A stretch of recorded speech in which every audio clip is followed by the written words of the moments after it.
Good.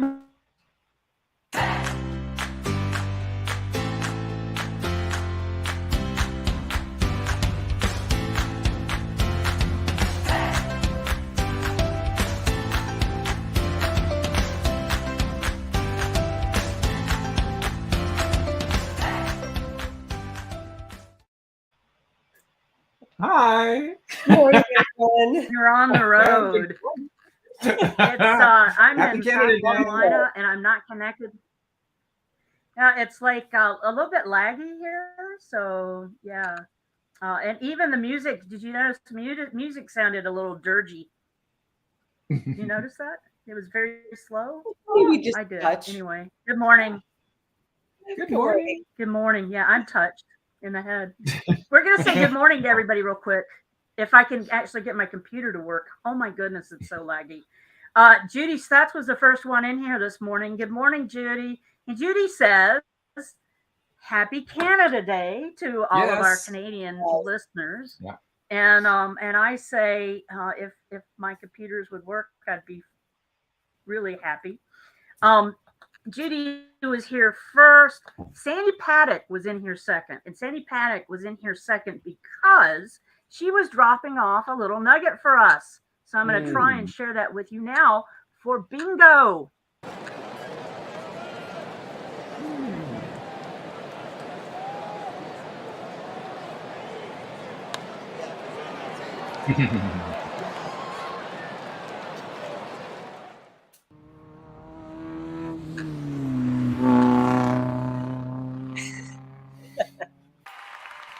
Sports and genealogy. Get connected. The global family tree. Can we?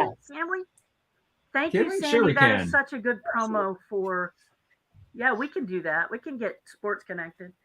Yeah. We've got so many people here. It is Canada Day, so some of us are wearing red. And Murph Moose, who is my Genia mascot, has made the trip with me. Don't look into his eyes. You can't. It's hard. So Murph's going to sit back here on my shoulder and make sure I do everything right. And we're going to go down and say good morning to everybody. Mary Sleppy. Hey, Mary. Karen Stewart's here. Mark Lemon. Lisa Gervais. Lisa says, hello, everybody. It's Canada Day.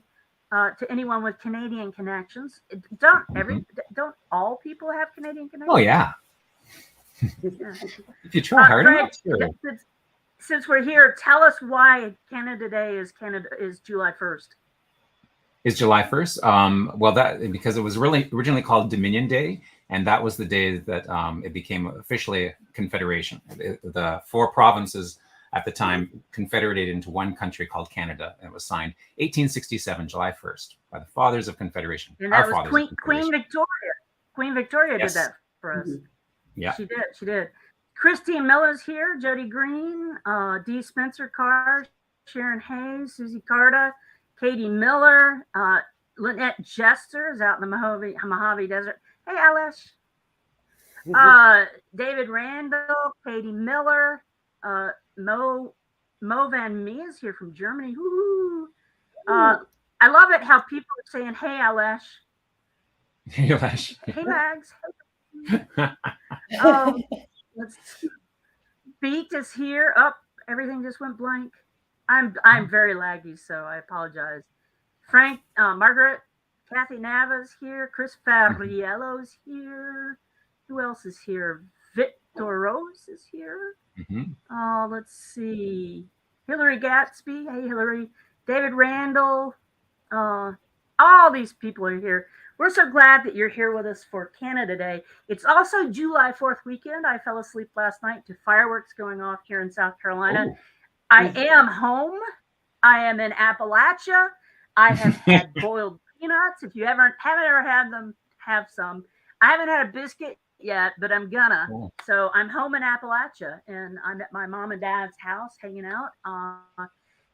And I'm hoping that they don't come walking in the door here any minute. You know how people are. So I also want to say that we have a question of the week, and let me see if I can get my screen to share, and also do some other stuff. So the question of the week this week is, do you have any European roots? Now, let me see if I can share this. If this comes up. Is my question of the week sharing now? I see the map. Am I sharing the question of the week, or is it the map? No, Okay. So yeah, since I'm on my computer, it's not as easy. So I went through all of the questions, all of the answers to all of the questions for question of the week, and I tried to figure out. I put it in a spreadsheet. I used my Excel skills, which are lacking, and I tried to outdo Greg. This looks very good.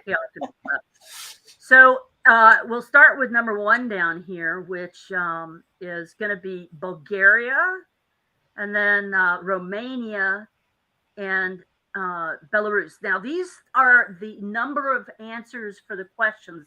We had 81 questions, and if you add this up, it's not 81 because people gave multiple answers within their one answer. Right. So just let you know. So, and they were all sorts of great answers, and people are very proud of their heritage.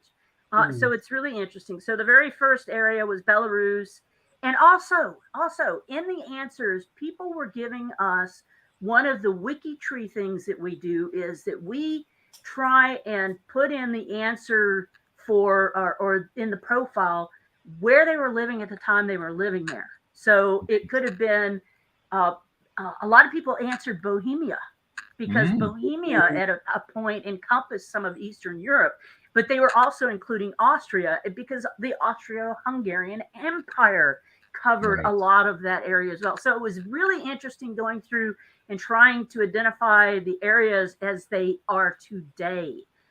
So let's see, the next group we come up with is the Ukraine had 18 answers. And then let's see, Belarus, so one. Okay, so we had 18 answers for the Ukraine.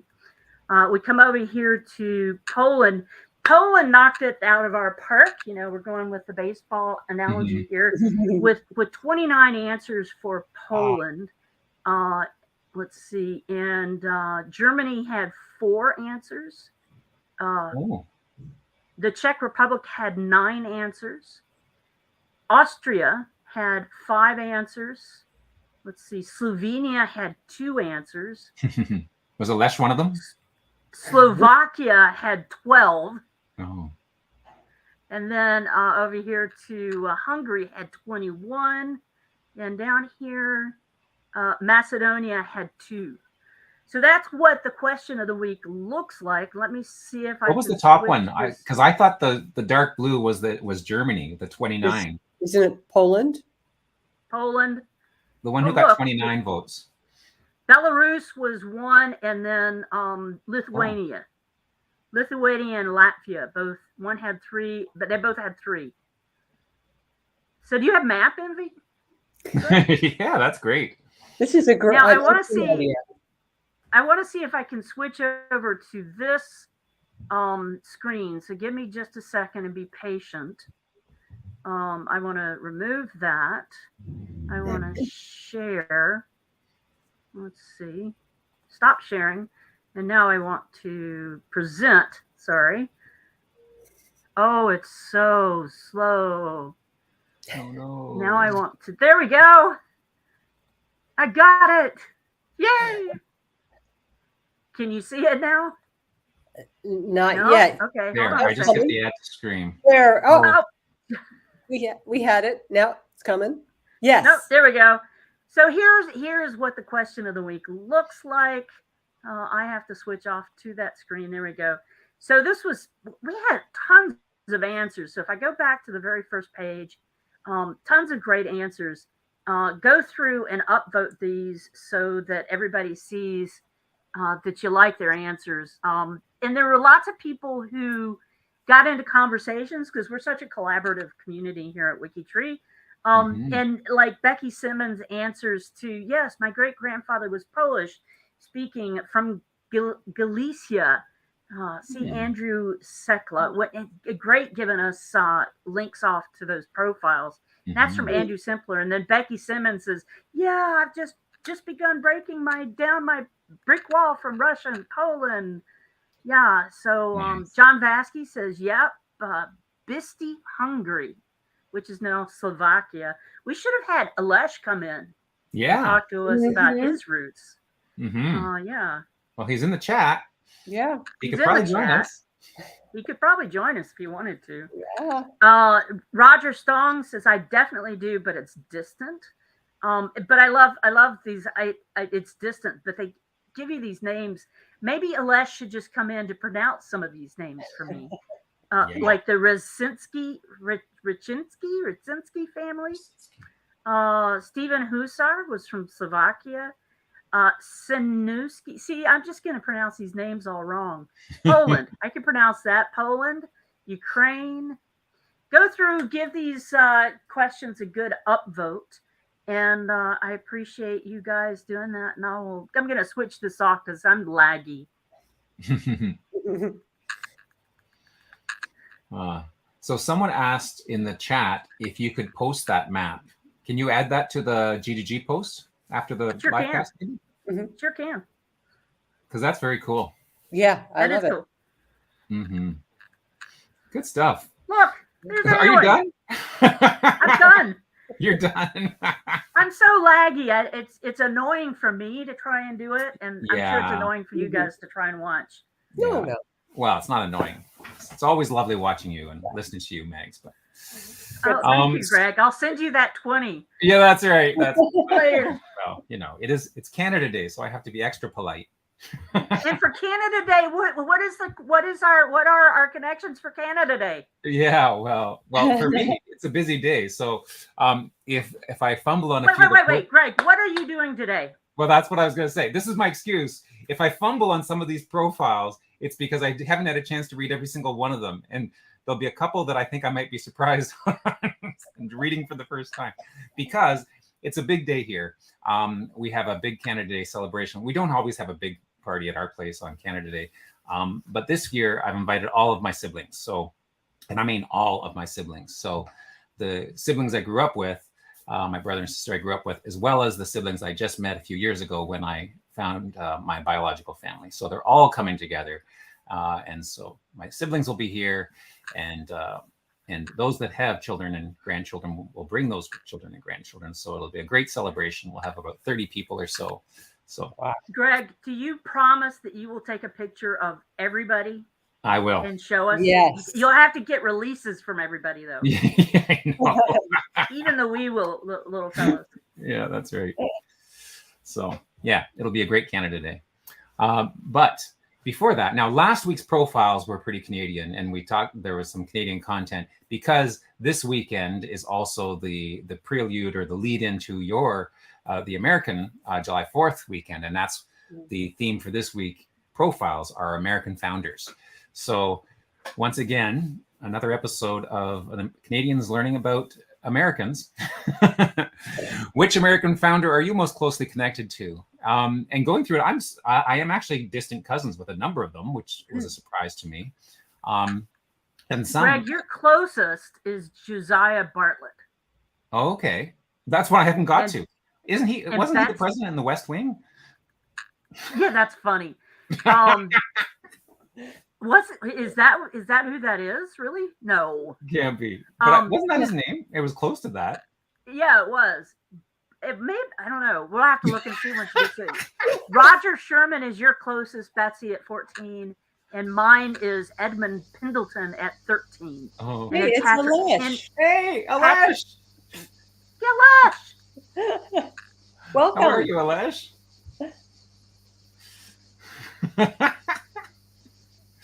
Did you want to go back to the question of the week and pronounce some of those names for us? Well, you asked me to, but we don't have to. We don't have to. Do you have any Eastern European roots, Alesh?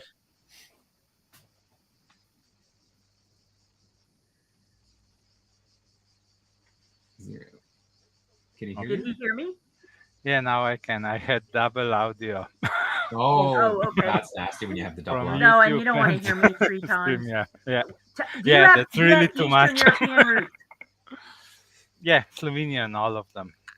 All of them. So you don't have anything that goes out Well, beyond in 60 or 70 ancestors, I have identified they're all in Slovenia. So, wow. although it was Italy, Austria, Austro-Hungary, depending on the time, Yugoslavia. So, Yeah, and that was what we were talking about, is that there's so many different people reporting so many different areas that were the same area over so long. And I think that you and I have talked about the fact that there was this Canadian marketplace show on CBC a few years ago where there were twins that they were talking about, and the twins had different origins estimates. So they were shocked that they were showing Greece and Italy, but they didn't have any connections to that because they were Slovenian. And I'm like, no, you don't understand the migration patterns. And that area was a part of Italy for a while, and it was interesting. It was interesting. well, but DNA patterns also for us are very strange. We have all sorts of strange parts of Europe that I don't think we are from there, but it shows like that. Huh. Well, although it's interesting, my wife's DNA was showing Sephardic Jews from Spain, I think. And later, last year, we heard when we were visiting their family that some of her ancestors actually came from Spain. So that's interesting. It seems that it's right then.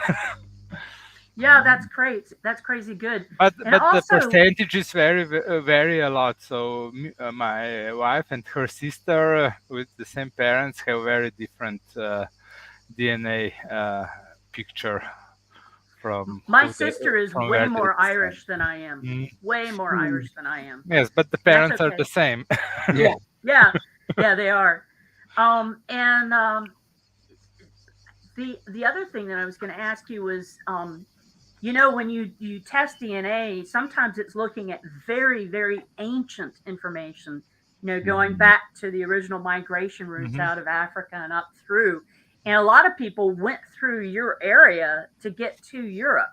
So I can imagine that there are some cousins who are from your area that ended up in Europe. I can imagine that. Yeah, but I don't think autosomal DNA is showing that. That is probably can be identified with Y DNA and empty DNA. But autosomal DNA, the ancient origins, that information is still used in that. What yes, but don't we have the same ancient origins? I didn't see a lot of DNA results, but from my family, they are all the same ancient.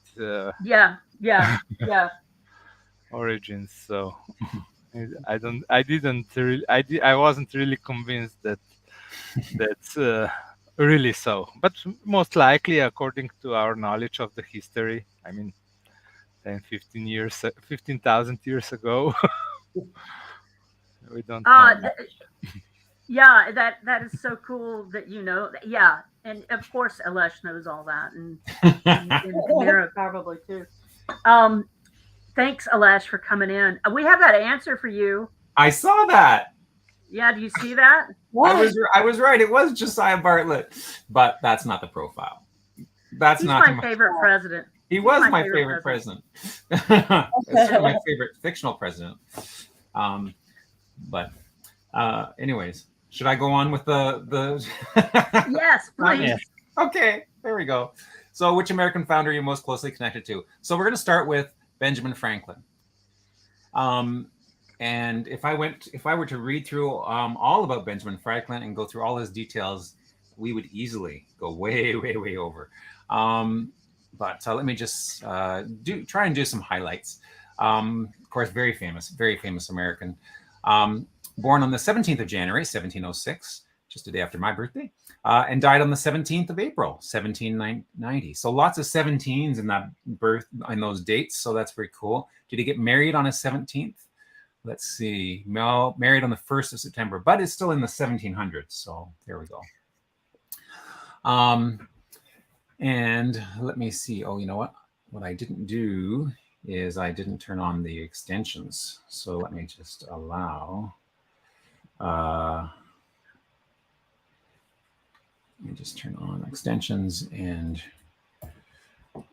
relog in. Again, my apologies. It's one of those mornings. It's one of those mornings, yes. I should have done this. And you have a pile of people coming to your house, so. Yeah, I know. Just a few things on your mind. Just really. Okay, let's go back to Benjamin. There we go. Now I see some more details, and again, look at all of these categories. We had one of the other ones last week had like a ton of categories at the top of there. Wow, yeah, that's great. I mean, everything, like this day in history for his birth date and his death date, different societies, different places he lived or was connected to. He came from a large family, 18 siblings, 17 siblings, 18 altogether, including himself. He was right near the end of the list. Anyways, born in Boston, passed away in Philadelphia. Alesh is 21 degrees from him. Oh, wow. That's pretty close. Yeah. That's pretty close. Yeah. Wow. So 18 for me. There we go. So anyways, I love that, they know, 2 different dates, because that was near the split of the old style dating and the new style dating, right? Now, is the old style and new style dating, does that happen everywhere, or is that just an American thing? No, that's everywhere. It's everywhere. Okay. Because I haven't come across that, or I haven't made note of that in any of my Canadian ancestors. But I guess it would affect, because do I go farther back at 1700? In France, you would. In France, I would, yeah. For sure. And some of the early Quebec ones would be before then. But I don't think, I've never put this note on the top of any of my profiles that I've done. But you know what? Some of my ancestors that go that far back, those profiles already existed on WikiTree by the time I connected my family tree. Right. So maybe they're there and I just didn't realize that before. So that was one WikiTree thing that caught my eye when I was reading through this. But I love that, he's born on Milk Street. I love it when they can get right down to the nitty gritty of, milk everything from that record as possible. So to speak. His father was from Oxfordshire, and that was his second wife, is Benjamin's mother, from Nantucket. He wanted, Josiah, Benjamin's father, wanted to join the clergy, but could only afford 1 year of schooling.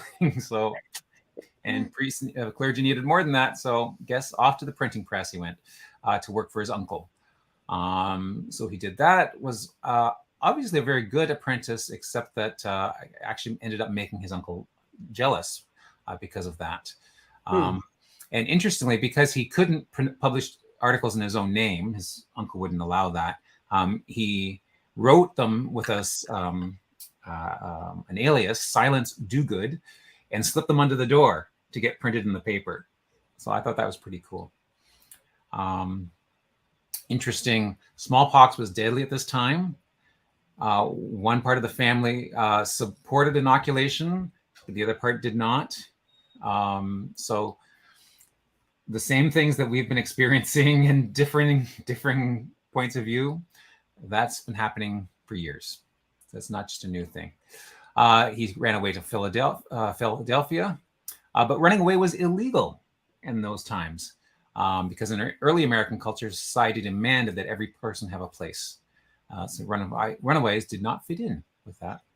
Got a book to New York to find a job as a printer. Obviously, the skills that he gained there. Worked as an apprentice printer. Then he ended up going overseas in Britain. Married Deborah Reed eventually. And He apparently they married were. Deborah Reed, but he was quite the player. He was quite the Yeah. player. If you read any of his Mhm. biographies, he had lots of love interests, Well, that's or interesting because lots of ladies loved him. oh, well, he's always sort of portrayed as a cute little old man. So I don't know. I'm not sure what he was as a young guy. Yeah, We would don't be actually interesting. see a picture of him really young, do we? So I never have. no, I don't think I've seen a picture of him as a youngster. I And sort of in my imagining of pictures of him as a youngster, it's a little person's body with the older person's head on it. yeah, that's right. So his where was the Franklin's own stores on top of a print shop, of course, a print shop. Deborah sold everything from soap to fabric, and Ben ran a bookstore. Not surprising. Then he got his own paper. Does that Of mean course, he was America's first bookie? first bookie. It doesn't say here as the first bookie, but he was the first in a lot of things. He was ran the first political cartoon, which he created himself in the Pennsylvania Gazette. So that's kind of cool. He organized a group for young working men. The goal was self and civic improvement. He became a Mason. He wrote Poor Richard's Almanac, which he's very famous for, which had a bunch of stuff in it, weather reports, predictions, and all of these sayings that he's famous for were printed in there. A penny saved is a penny earned, things like that. Interesting. I didn't know about this, but he basically inspired or came up with the idea of basically a fire department for the city of Philadelphia. He also started the idea of a library. He had a library company. So the America's first library subscription was born from that. He formed a philosophical society. Amazing things. And it looks, even an insurance company. That's kind of wild. To the insurance policies, if people were covered by these insurance policies, they were not wiped out financially because of a fire. And of course, lots of inventions are credited to him, along with electricity and the Franklin stove. Things I did not realize were his inventions: swim fins, the glass harmonica, bifocals. Now, bifocals, I think I knew about, because you often see pictures of him wearing bifocals. Mm-hmm. So that one wasn't quite a surprise. Swim fins was a flexible urinary catheter. That was a surprise to me. Lightning rods, of course. There's the famous story, of course, him in the lightning rod and the kite and all that. Odometers. Now that's interesting. Putting an odometer on a carriage. And long-handled poles with a grasping claw to assist others in reaching difficult things. So brilliant man. And then, of course, there's all the politics and whatnot. So, and was he really an ambassador to France? He was the ambassador to France. So he was one of the. He helped draft the Declaration of Independence. Thomas Jefferson, who's another one of our profiles, wrote most of it, but much of the contribution was Franklin's. So I think between the two of them, much of the Declaration of Independence came from them, I think. So he was an overachiever. He was definitely an overachiever, like crazy overachieving. He signed the Declaration in 1776, along with many of the other people who are profiled this week. And that's when he went to France as an ambassador to the court of King Louis XVI. And he was a favorite of the ladies. His wife had passed away at this time. So it was legit at this point. I don't know if he was a favorite of the ladies earlier. The profile doesn't say that. Meg's maybe hinting that, but I have no evidence. Read a couple of his biographies and you'll get a real sense of his philandering. Yeah, but when he died in 1790, 20,000 people attended this funeral. Like, think of that. 20,000 people is huge even today for anything, let alone a funeral. And back then, to get 20,000 people in one place, that seems amazing. Yes. Yeah. Anyways, really well done. profile here. Lots of information. And I just sort of scratched the surface, but let us go on. So today we're going to play a game. I'm going to go to the bottom of the profile I've just looked at and find the closest person that I haven't read their profile yet. So Nathaniel Green is only 5 degrees from Benjamin Franklin. And what the interesting thing I've noticed about all these profiles, and maybe it's because they're so far back in time, there's not a lot of options. They're all very closely connected. And either they're directly related or they're related through marriage or 1 or 2 marriages to each other. So they obviously traveled in the same circles. So we'll move on to Nathaniel Green, Major General Nathaniel Green,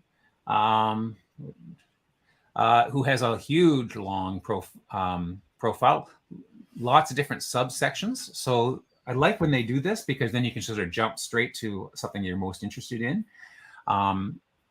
Anyways, he was born in 1742 on Forge Farm in Potawatomi in Warwick, Kent, Rhode Island, and passed away on the 19th of June, 1786, at the young age of 43 in Mulberry Grove in Chatham, Georgia. So that's a bit of a distance. So his name, they put a little note here that his name's frequently misspelled Nathaniel I-E-L, but properly spelled is A-E-L, just like his father's name is spelled. Nathaniel. Oh, wait a second. That's interesting. Because somewhere here, the son of Nathaniel Green here, in the bio, his father's name is spelled the same way, but on WikiTree, it looks like his father's first name is spelled with the I-E-L, the more common spelling. So that's interesting. Someone might want to take a look at that to see which proper way. Someone with more knowledge and sources than I have, but that just popped out at me there. His father was a Quaker, farmer and smith, and a great-grandson of 2 other founding settlers of Warwick, Rhode Island. His father's sect discouraged literary accomplishments, but Green educated himself with a special study of mathematics and law. Yay. So very good. The future president of Yale University was a strong influence in his life. So that's kind of cool. He moved to Coventry and took over the family's forge just prior to his father's death. And he was the first to urge the establishment of a public school in this same year, as he was chosen as a member of the Rhode Island General Assembly. So another supporter of teachers, Betsy. Yay. Love Yay. it. So there you go. He was a Revolutionary War hero. And so these notes are from someone who wrote the profile because he wasn't around in 93 to visit his home.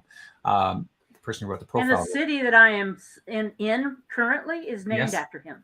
Now that's neat. That's an interesting thing I found about a lot of these profiles. It states near the bottom of them all the different places that are named after them. And I didn't point that out in the Franklin one, but definitely in the Jefferson one. It's a list of all the states that have a Jefferson County, and there's over half of them, I think. And there was a state of Franklin that was in northern Tennessee, western Virginia area, southern Kentucky. They named it Franklin because they were trying to get Franklin to support them for statehood, but so he was still alive at that point. Yes. Wow. It's like naming the baseball diamond after the company you want to Yeah. That's funny. And speaking of baseball diamonds, don't forget about Ty Cobb Museum on the bingo. It's Friday night. Yeah, bingo Friday night, Ty Cobb. I don't know if you mentioned that specifically. That was why we ran the ad, because it was for the bingo coming up this coming Friday. Yeah. Anyways, there we go. See, there we are. 17 U.S. states have named counties in General Green's honor. Alabama, Arkansas, Georgia, Kentucky, Mississippi, North Carolina, as you said, Ohio, Pennsylvania, South Carolina. I'm not in North Carolina. You're in South Carolina. Greenville's nowhere near Appalachia. We need to do a geography lesson with you, man. You said, so you're South Carolina. I'm in Greenville, South Carolina, in the Appalachians. Okay. There you go. Sorry. Well, North is just on top of South Carolina, right? Oh, gosh. Don't say that loud.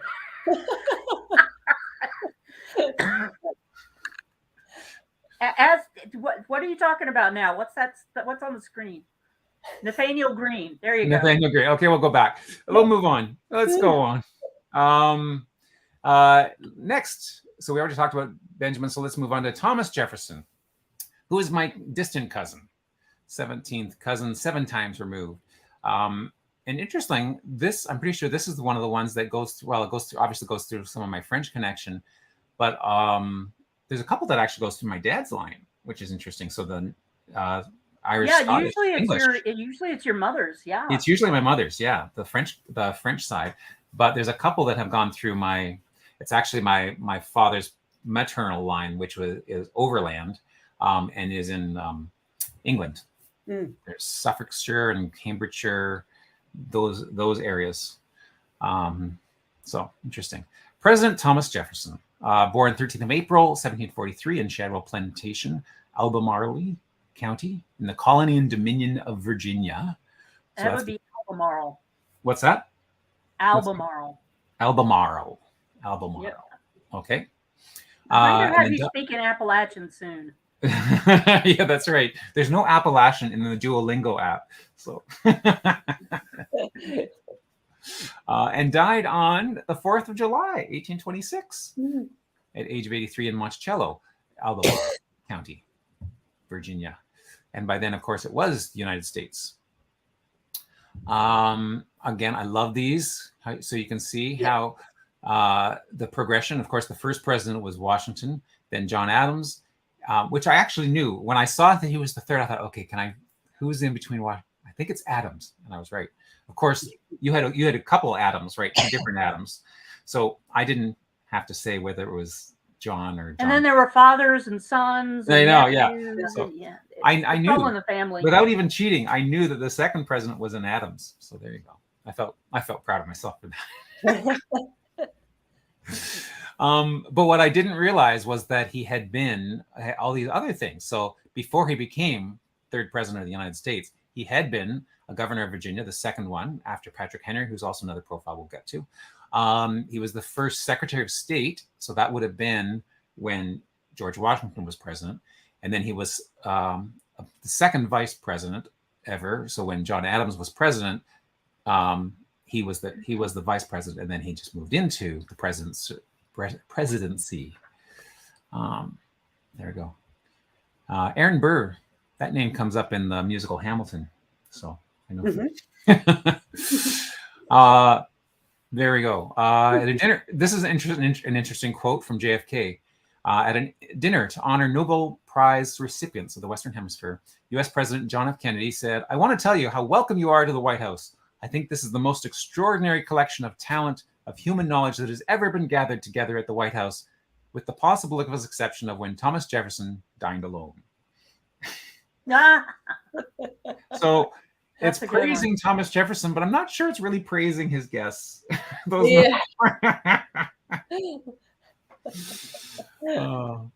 anyways, so I'm sure many of you are very familiar with Thomas Jefferson and his accomplishments. He was the principal author of the Declaration of Independence, as we talked about already. One of the most influential of the United States founding fathers. His portraits on the U.S. $2 bill and on the nickel. As a political philosopher, which is interesting, I didn't realize he was a philosopher as well. He was a man of enlightenment and knew many intellectual leaders in Britain and France. He supported states' rights, limited federal government power, and the separation of church and state. And I believe that every American was entitled to an education adequate enough to give the person the skills and the abilities needed to vote. Beyond that, he believed, should be determined on a person-by-person basis. Not everyone is suited to a college education. Well, that's interesting.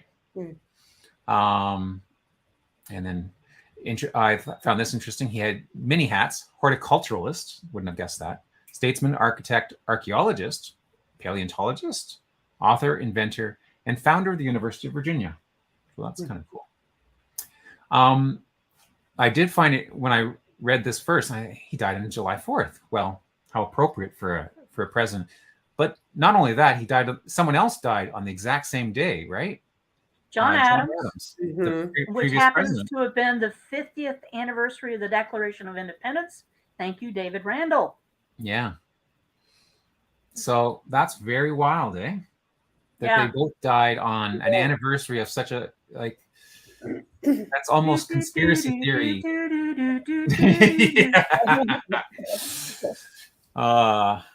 Who played Mulder back in the 1820s? Who would have investigated that coincidence? Yeah.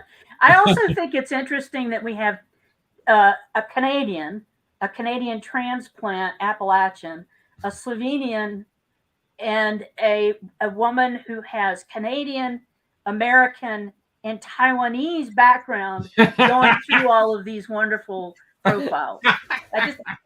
Boy, we are a melting pot. Exactly. We are. Anyway, this is a wonderful profile. It has lots of stuff here. Neat quotes from Jefferson himself.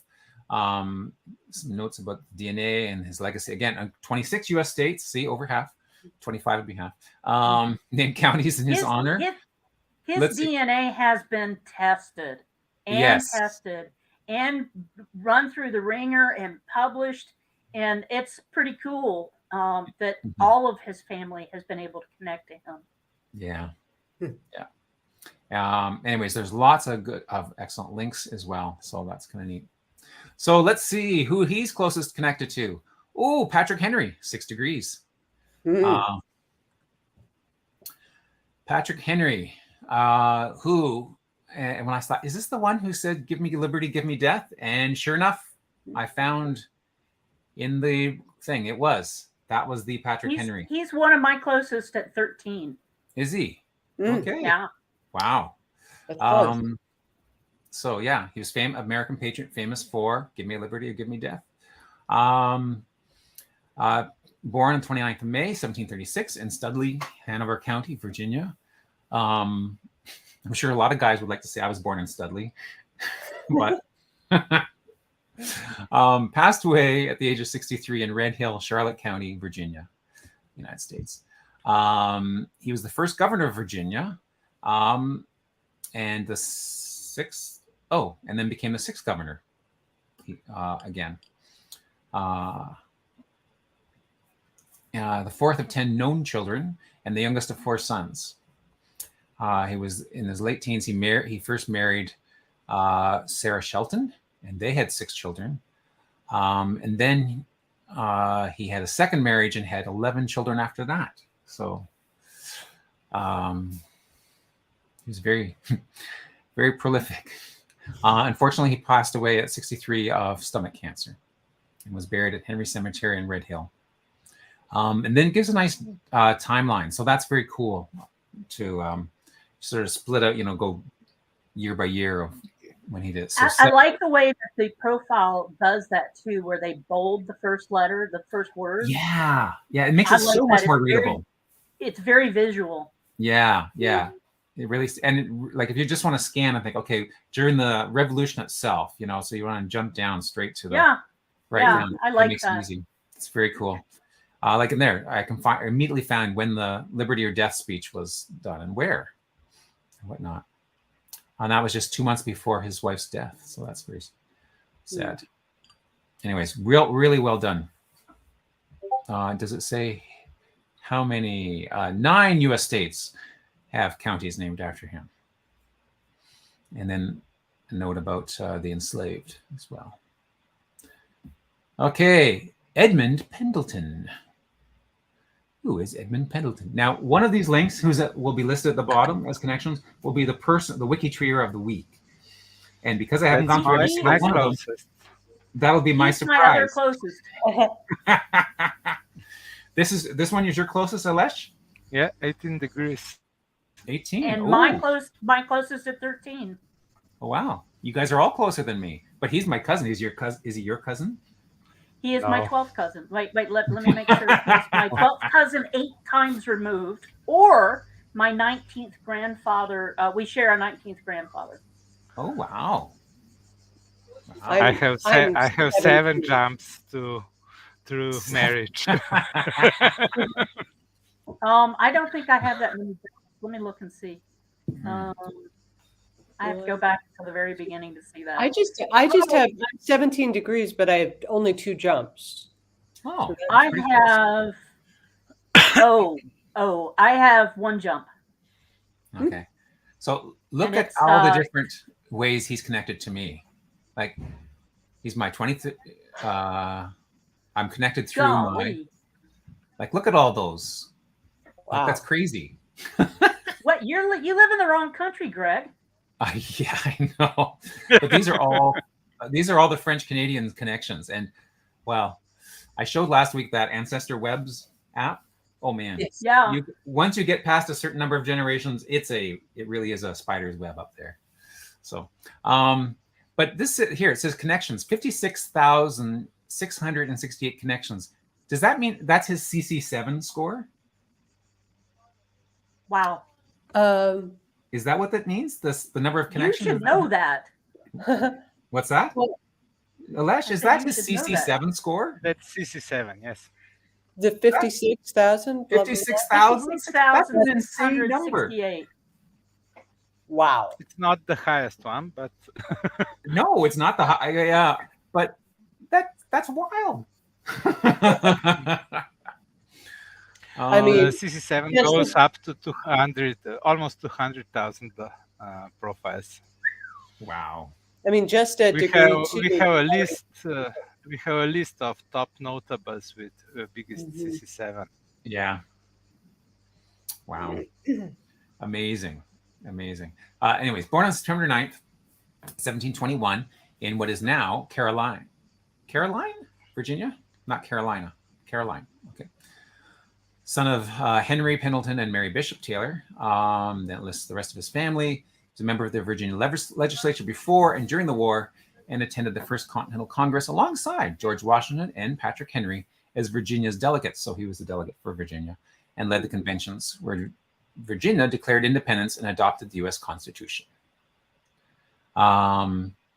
2 states have a Pendleton County that are listed here, and then it has his information from Find a Grave, his bio, the inscription on his tombstone or memorial, and then family members that are listed there as well. So there you have it. Served with the American founding fathers during the American Revolution, and is a notable. At first, when I first saw this here, I thought, NASCAR? No. NSSAR. You know how sometimes your eye scans something and it fills in the blank? Yeah. Then you have to focus and read. Sons of American Revolution. Yeah. So anyways, let's see who his closest relative is that we haven't done already. We talked about Patrick Henry. We've done Josiah Bartlett, our favorite president. No. But he's not a president, so let's. But he's not a president. How cool was it? Somebody. I think that Aaron Sorkin just picked his name because he liked him. Yeah, well, it is a cool name. It's a great name. Josiah Bartlett. I mean, it's a cool name. But he was a governor of New Hampshire, the 4th governor of that state, in fact. So if he was the 4th governor in 1790, does that mean New Hampshire was one of the original states, one of the 13?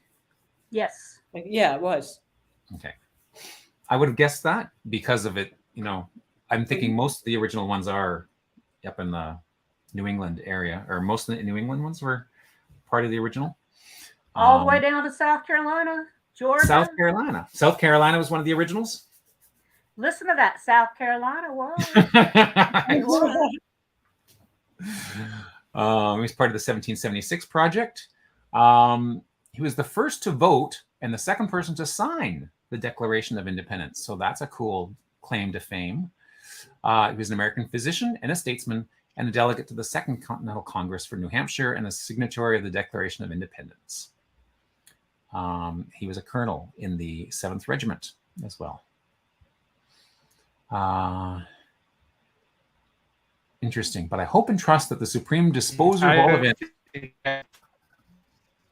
Oh, I pasted in chat the notables by CC7 for the notables, highest ones. So Yeah, Frank Jackson. Have a look of that. Yep.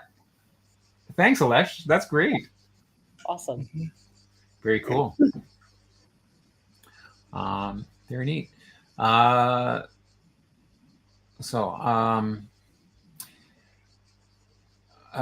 see. He can. Two dates. Interesting. Sad here. He was 2 years after the above date, so 1760. This profile talks about some things that were happening. Finishing his studies in 1760, he was attacked by a fever, which for a time seriously threatened his life. That's unfortunate. But anyways, very, very full profile here, which I will not go into a whole pile of detail because look, there's just too much to talk about. But appointed the Chief Justice, became part of the legislature, and of course, obviously, those signatories as well.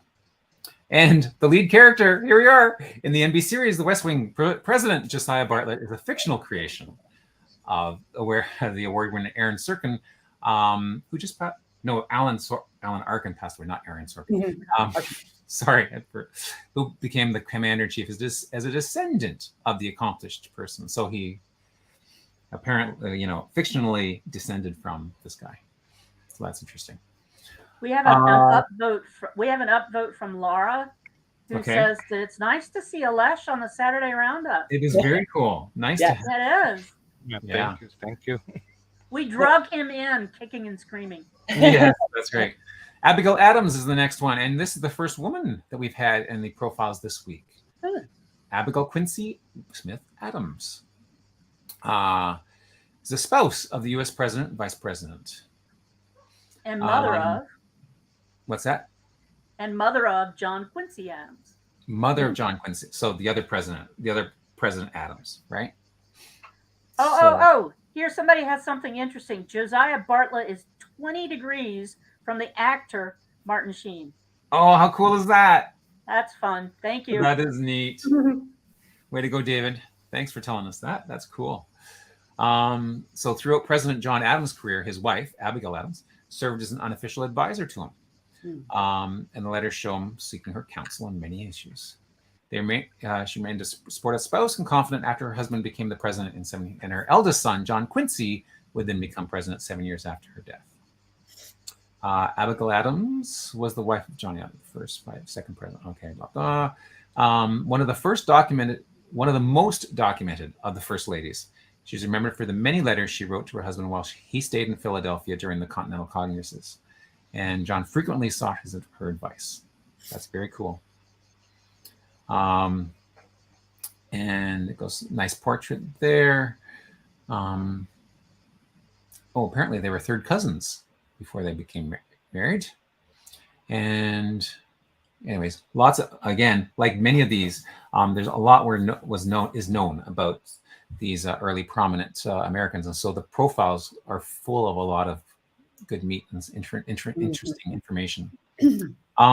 Sadly, she died of typhoid fever in 1818 and is buried beside her husband in the crypt in the United First Parish Church in Quincy, Massachusetts. Interesting. Of course she's buried in Quincy, Massachusetts. Yeah. Is that where the Quincy Adams comes from? I imagine that Quincy came from her family. From her. Yeah. Yeah. I imagine the place is named after her family. Yeah, because her mother's maiden name was Quincy. Right? Okay, so Abigail's closest person, Deborah Gannett.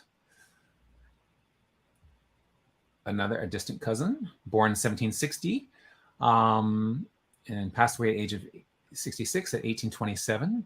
Robert Shurtleff. Oh, a woman who dressed as a man and joined the Massachusetts militia in the Revolutionary War. She fought in many Revolutionary War battles, was wounded, and when examined, found to be a woman, she was honorably discharged from the service. Well, at least honorably discharged. Yes, very honorably. Honorably. She was later designated as the official heroine of the state of Massachusetts. Isn't that cool? I didn't realize states had official heroes and heroines. But I know, you hear the official bird, the official flower. And the unofficial ones, right? South Carolina has an official dance, and the title of the dance is called the Shag. Wow. And for those of you who don't know, it's really a dance. Okay. You say so. Okay. She has Mayflower connections. Her fourth great grandparents were John Alden, Priscilla Mullins, and Miles Standish. Anyways, but her claim to fame obviously was that she impersonated a man, joined the Continental Army, and disguised herself and signed up. So she did marry Benjamin Gannett Jr. and raised a family of 4. 3 biological children and 1 adopted daughter. Very nice.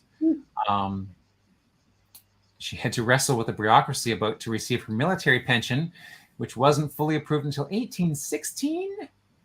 Wow, that seems like quite a long time after the war ended. It does. 50 years. Yeah. But look who. Paul Revere assisted her in receive the pension of 34 pounds starting in 1792. That's interesting. Very cool.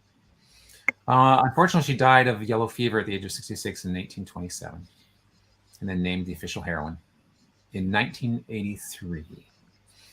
Okay, cool. Ethan Allen, we haven't talked about Ethan yet. Look at that, 63,867 for his CC7. Wow. Another overachiever in the CC7 field. The 10th of January, 1738, born in Litchfield in the Connecticut colony, and then passed away in 1789 at age 51 in Burlington, Chittenden, Vermont, in the United States. He was part of the Green Mountain Boys, and best known for his bold capture of Fort Ticonderoga and his efforts toward Vermont statehood. So, and this is another one that talks about the 2 different systems, date systems. So it's 1738 in one year in one form, and 1737 in the old Julian system calendar. Anyways, he was instructed by. Anyways, he did some learning. Anyways, he was a part owner of an ironworks in Connecticut and married his first wife there. He grew up. He formed the Green Mountain Boys, and of course Vermont, which is French for Vermont, which is Green Mountain.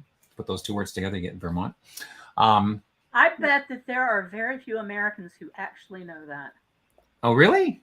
Oh, really? I didn't know that. That's very cool. Yeah. Makes total sense. Ver, like I bet there are no Slovenians who Bert, know but you that. pronounce it Ver. And then Mont is the word for mountain. So Green Mountain is Vermont.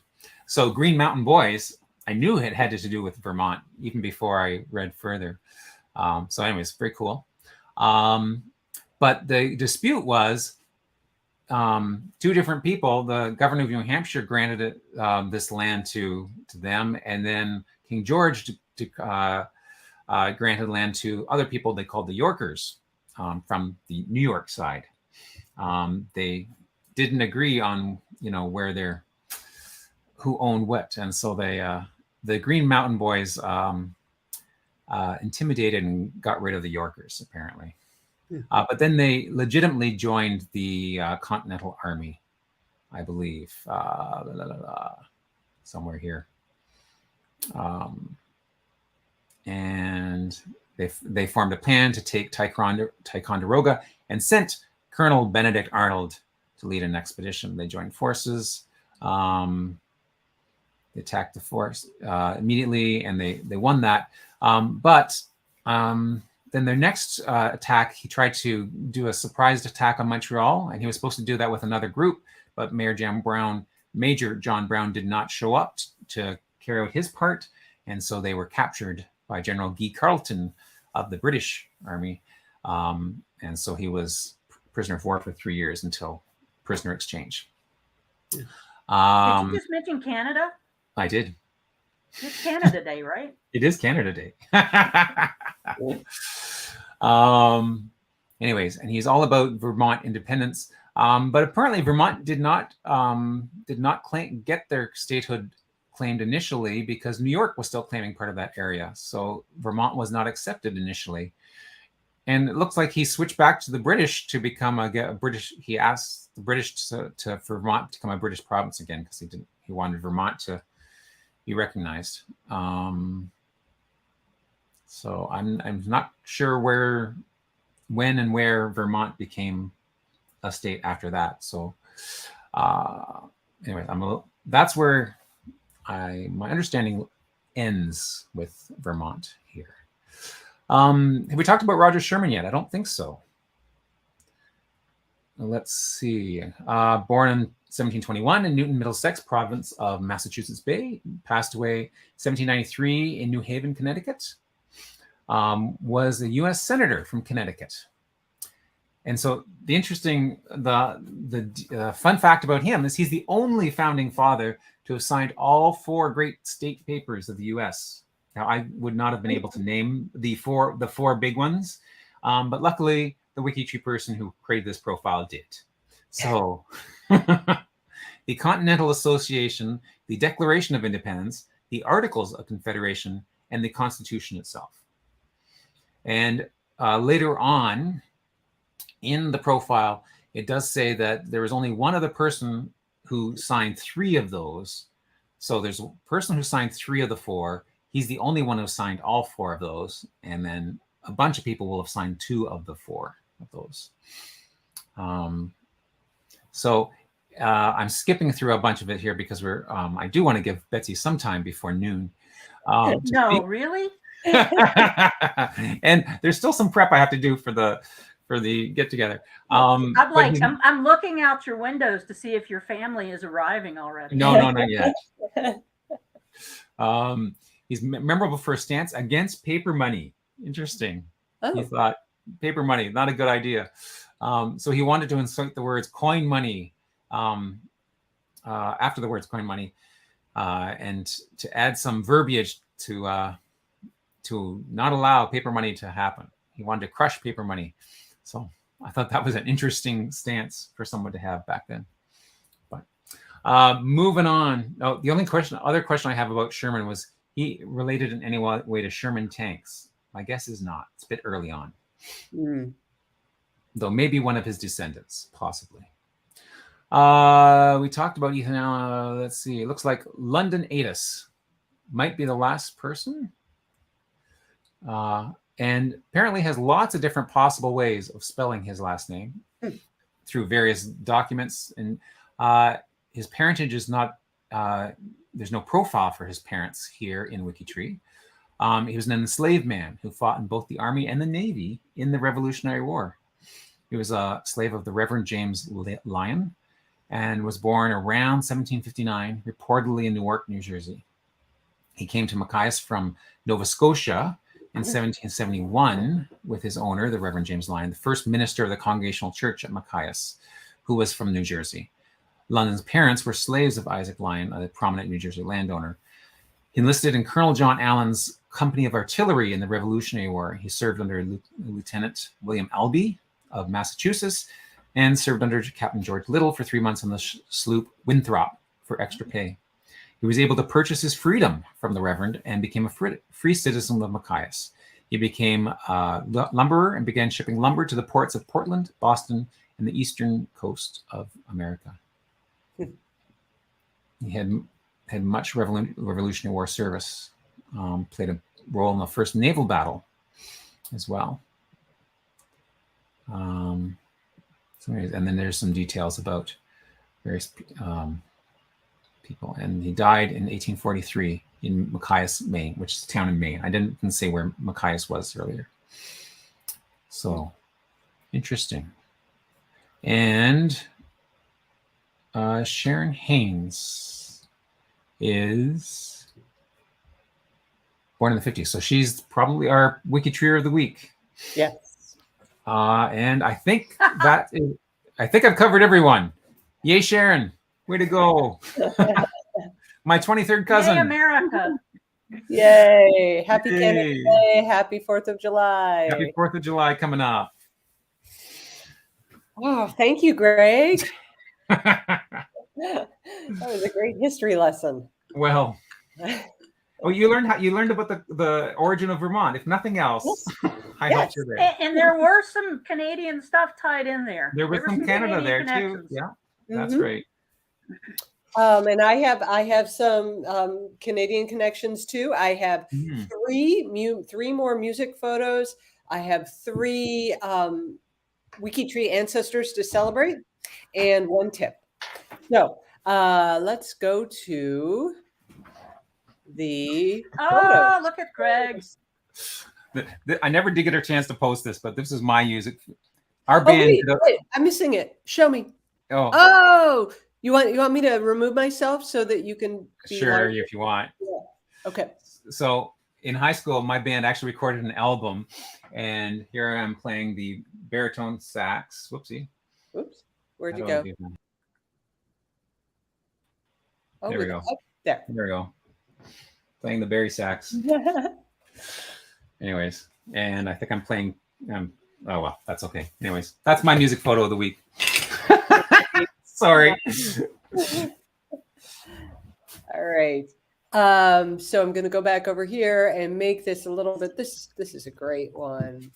Tom and Dolly Trump and traveling bands. Nice. And I wonder what the date is on this, but yeah, I love how they're like poised. A couple ladies in the back there. Unfortunately, this wasn't also on the G2G post, so we don't have any more details there. But speaking of the G2G posts, I'm going to come over here. Maybe make a. Okay, so here we have Brian Nash. I don't know if is Brian in the chat. I haven't seen Brian this morning. Okay, this is his great grandfather. Arthur McKean Anderson, one of the founding members of the Donkin Citizens Band. And flat alto horn. If you say so, Mags.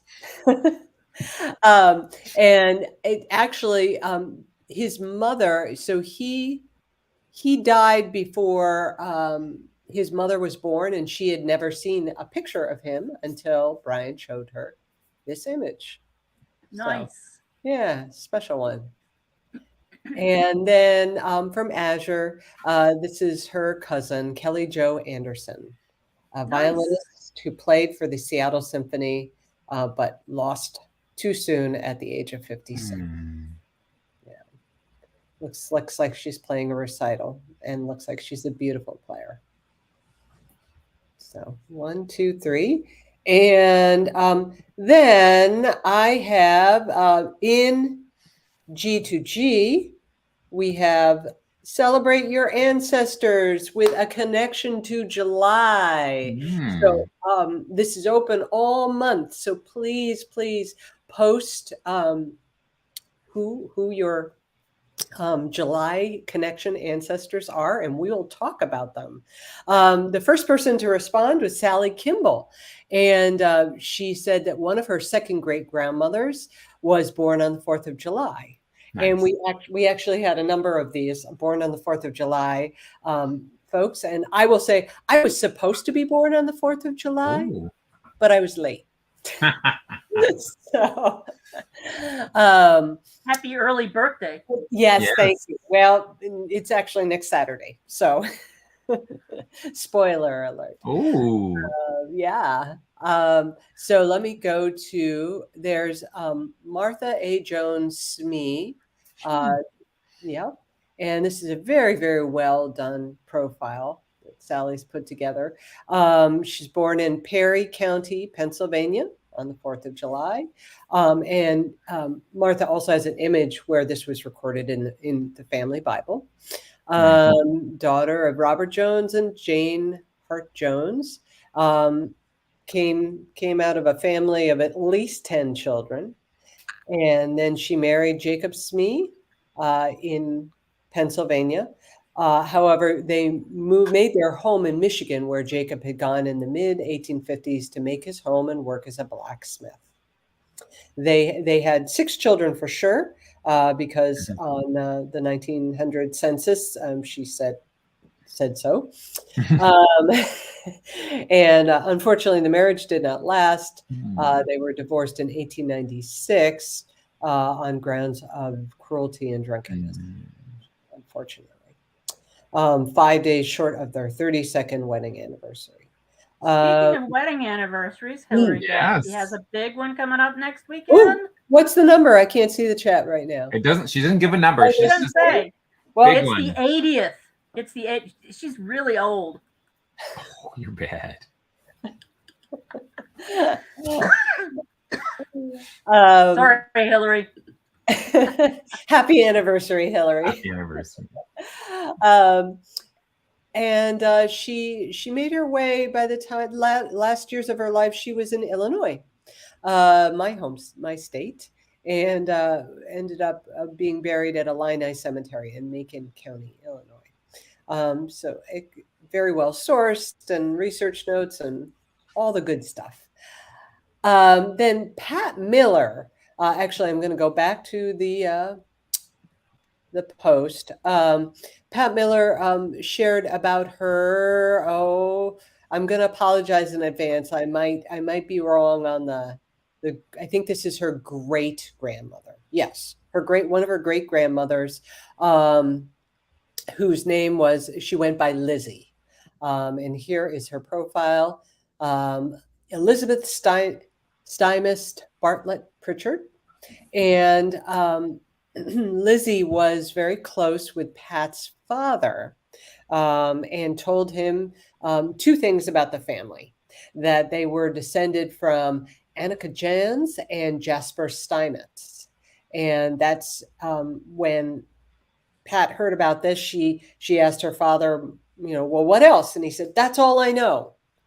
So this is what got her into genealogy, was chasing down these family stories. So as you can see, Lizzie had Stymist in her name. So there was a connection to Jasper Steinmetz, who was a loyalist, and at the time of the Revolutionary conflict, ended up going up to St. John in New Brunswick, which I had to. My Canadian geography is not as good as it should be, so I looked.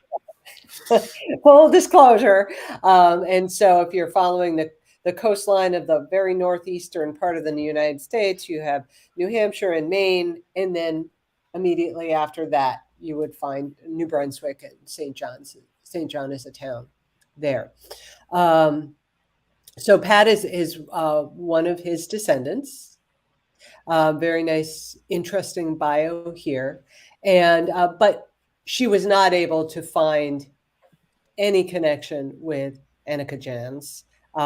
Lizzie had said that at one time our family owned half of Manhattan. And her story really resonated with me because I also come from a family that has big tails, and that's what got me into genealogy. So I really understand that drive to like explore these stories and see if it's true. So Lizzie, back to Lizzie, was born in St. John, New Brunswick, and her father worked for the railway. And again, wonderful photos on this profile. She married a man from a wealthy family, Joseph Pritchard, and there was a big fire. I know fires are on our minds a lot right now. And of course, Chicago had the fire of 1871, and then here in St. John, 1877. So the city suffered one of the worst fires in North America. People were displaced for years. Luckily, at that time, Lizzie and her family were living outside, a little bit removed from the city, so they were less affected, but still affected. And then her husband decided to relocate west to I can say it, Saskatchewan. There you go. There we go. I just had to go slowly enough. And he went first with their son, and then eventually Lizzie and the daughters joined. He sent for them, but she was not very happy there, and she ended up coming back east to St. John, and that's where they never divorced, but they were separated for the rest of time, and she lived out her life. You can see here we've got this picture here. That is Pat's father, held by Lizzie. So very, very sweet. So thank you for sharing that, Pat. And by the way, please go to the G2G post and upvote these stories.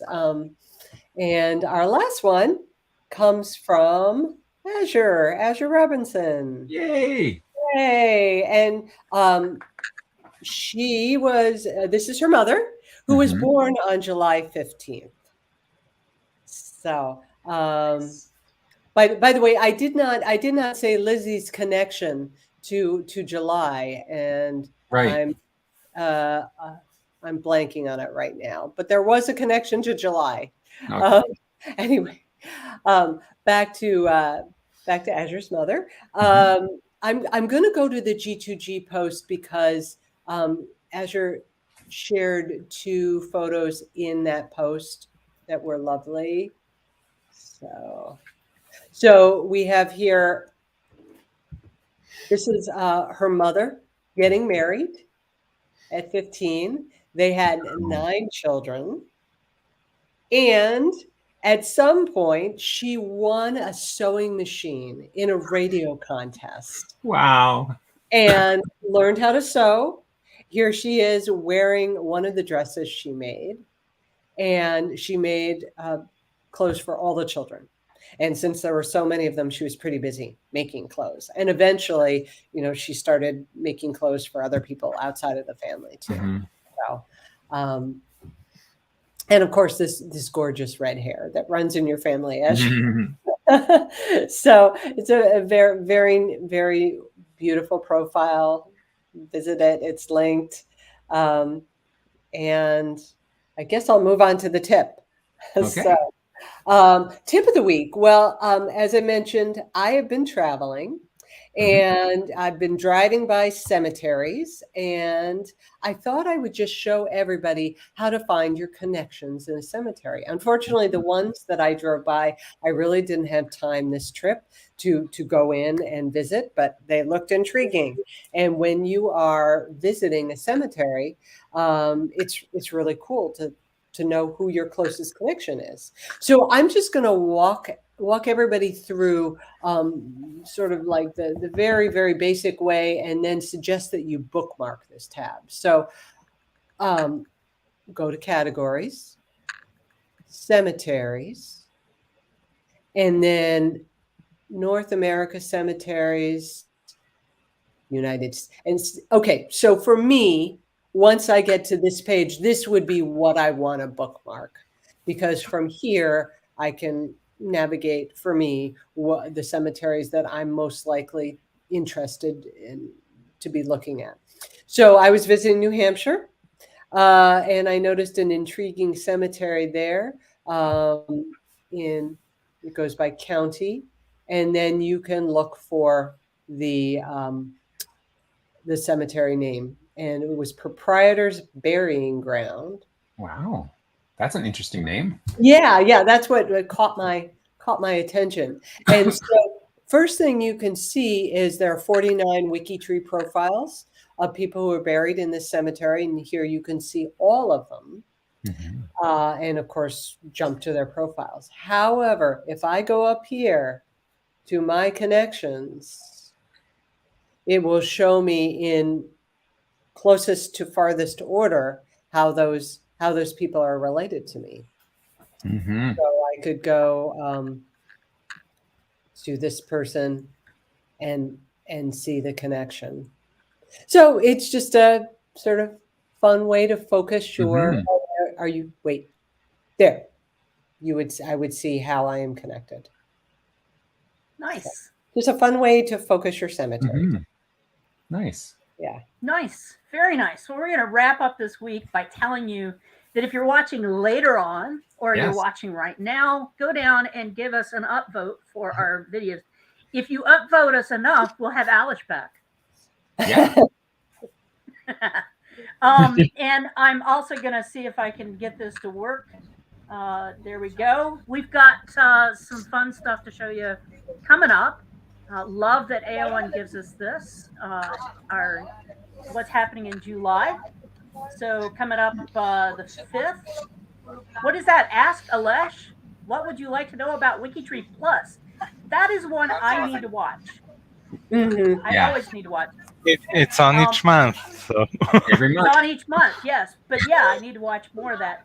And also, new member question and answer with Betsy Coe coming up. Friday night bingo. We already ran the promo for that for Sandy Paddock, the Ty Cobb Museum. That's at noon and 4 p.m.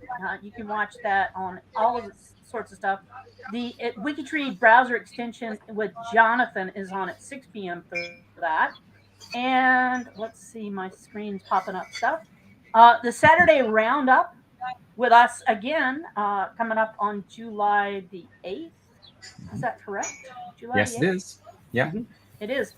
I will not be here on Saturday because I'm going to be speaking at a conference in Columbia, South Carolina, which is one of the reasons why I'm down in the Carolinas right now. So I won't see you next week, but happy birthday early, Betsy Coe. All right. Thank you, Mags. I'm going to pop over here. Did I close it out too? Wait, Mags, as you're always. Can I say one thing that didn't make it onto the calendar yet? Also next Saturday. Also next Saturday, we're having the wrap up to the We Will Rock You event. And that will be Saturday at, can I find it fast enough? Can I find it fast enough?